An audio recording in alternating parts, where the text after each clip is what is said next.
Bom pessoal, olá a todos, continuando aqui nossa análise de Zacarias, tá? Eu pulei alguns capítulos que são meramente visões simbólicas, né, do profeta e achei um pouco irrelevante. Então eu vou me focar nesse vídeo aqui em dois capítulos que trazem profecias que os cristãos pensam que são profecias messiânicas, que se referem a Jesus. Inclusive a metade desse vídeo para frente vai ser um pouco repeteco, né, porque o outro ponto eu já tinha analisado aqui no canal, mas como teve poucas views mesmo, então vai ser novo para quem não assistiu ainda, tá bom? Lembrando que quem puder dar um like no vídeo, isso ajuda a aumentar o alcance, a atividade, tá bom? E vai ser muito interessante esse vídeo, por isso que é bom cada um que assistir der um like, isso vai ajudando, tá bom? Se cada pessoa que assistir der um like, é o ideal. Então vamos lá, aqui em Zacarias 3 tem uma profecia que os cristãos pensam que é messiânica, por causa desse termo aqui, renovo. Diz assim, ó: ouve, pois, Josué, sumo sacerdote, tu e os teus companheiros que se assentam diante de ti, porque são homens protentosos. Eis que eu farei vir o meu servo, o renovo. Lembra até um pouco aquele oráculo de Isaías, né?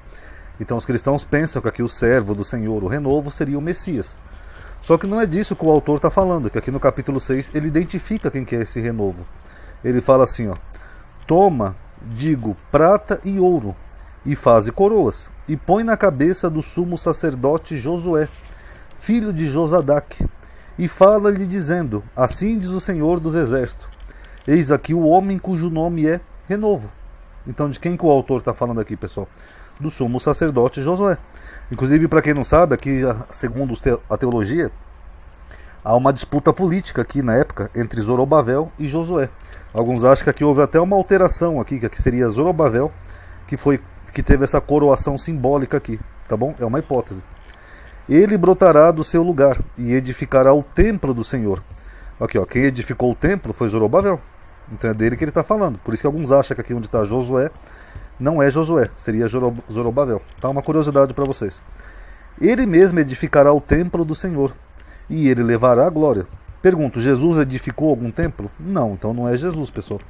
Assentar-se-á no seu trono e dominará, e será sacerdote no seu trono. Jesus não foi sacerdote. Já o Josué, que ajudou na construção do templo, sim, tá bom? E conselho de paz haverá entre ambos os ofícios. Então, esse texto, que é a coroação simbólica de Josué, é ele que é o renovo, é o servo ali do texto, tá?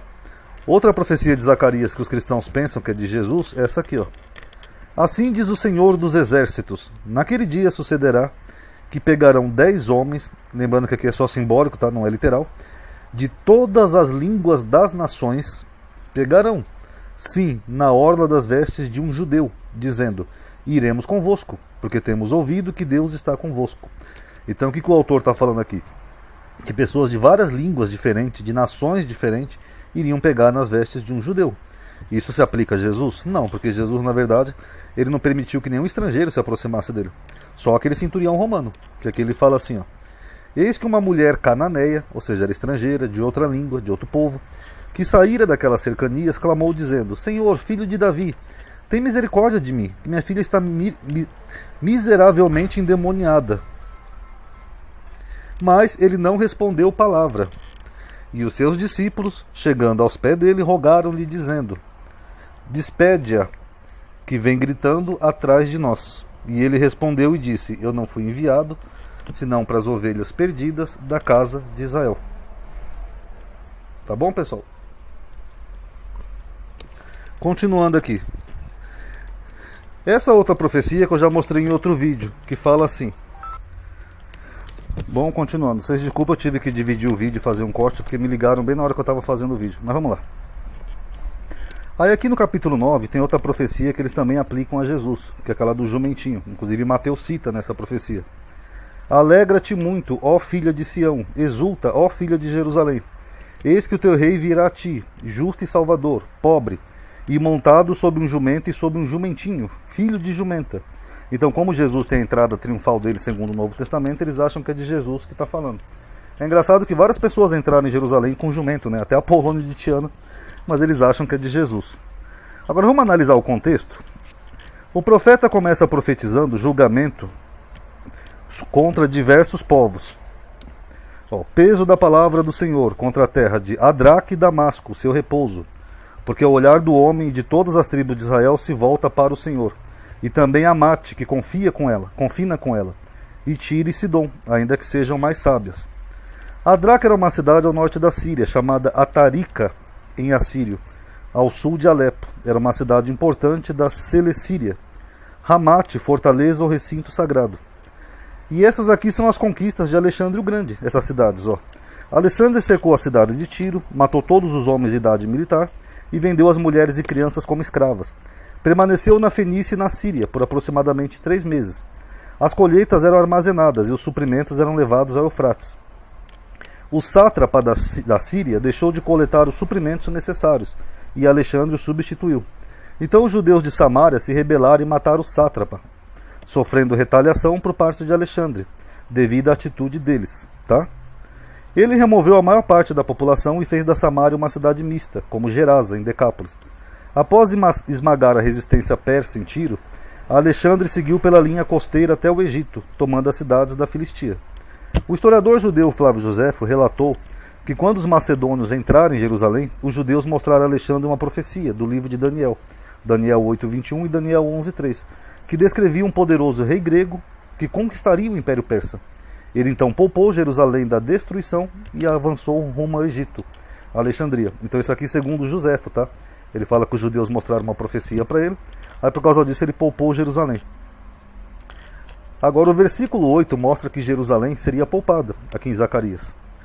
E acampar-me-ei ao redor da minha casa, contra o exército de Alexandre, para que ninguém passe nem volte, para que não passe mais sobre eles o opressor, porque agora vi com meus olhos. Ao passar por Gaza, encontrou resistência. A cidade era fortificada e construída perto de montanhas, e os macedônios a cercaram.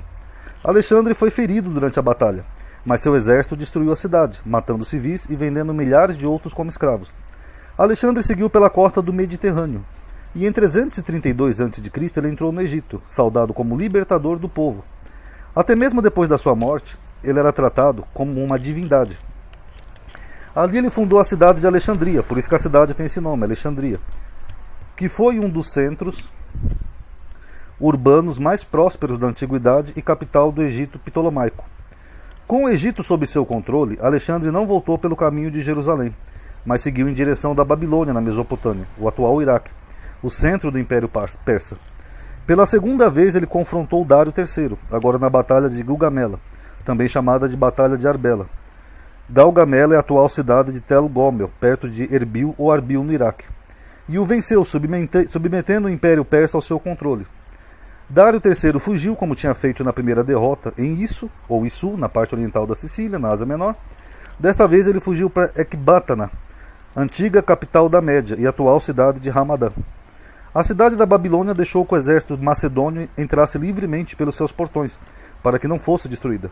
Depois de conquistar a Babilônia, Alexandre foi para Suzã, na Pérsia, que foi uma das principais capitais da dinastia Aquemênida, a primeira capital do Elão, e saqueou os seus tesouros. O texto fala a seguir sobre um rei que viria, agora já no versículo 9, e Jesus não foi rei. Alegra-te muito, ó filha de Sião, exulta, ó filha de Jerusalém. Eis que o teu rei, então alguém que seria um rei, Jesus nunca foi rei, virá a ti, justo e salvador, pobre e montado sobre um jumento, e sobre um jumentinho, filho de jumenta. Foi Alexandre. Quando Alexandre o Grande chegou a Jerusalém, o sumo sacerdote, acompanhado de outros sacerdotes, foram lhe implorar pelo povo. Quando Alexandre viu o sumo sacerdote, se ajoelhou e o adorou. Os homens acharam estranho. Então Alexandre respondeu para eles: calma aí, pessoal. Eu não estou adorando esse homem, mas o Deus dele, porque eu fui devidamente avisado em sonho que se eu o adorasse, todos os meus desejos e conquistas seriam atendidos. Então Alexandre teve um sonho com aquele homem, com o sumo sacerdote de Jerusalém. Os judeus se reuniram em torno de Alexandre e o receberam com grande pompa. Aqui que ele entrou em Jerusalém triunfalmente, tá? Este então fez um sacrifício no templo de um jumentinho, conforme o sacerdote ensinou para ele. Ele pegou um jumentinho e sacrificou. E de Efraim destruirei os carros, e de Jerusalém os cavalos, e o arco de guerra será destruído. E ele anunciará paz aos gentios, e o seu domínio se estenderá de mar a mar, desde o rio até as extremidades da terra. De mar a mar e desde Eufrates até as extremidades da terra, do mar Vermelho ao mar Mediterrâneo, seria mais ou menos isso, tá? E o rei que viria seria da Grécia. Porque curvei Judá para mim, Enchi com Efraim o arco. Suscitarei aos teus filhos, ó Sião, contra os teus filhos, ó Grécia. Viu? Da Grécia. E por-te-ei, ó Sião, como espada de um poderoso. E o povo hebreu, segundo esse oráculo de Zacarias, ele seria poupado da matança. Ó. E o Senhor seu Deus naquele dia o salvará, como ao rebanho de seu povo. Porque como pedras de uma coroa eles resplandecerão na sua terra.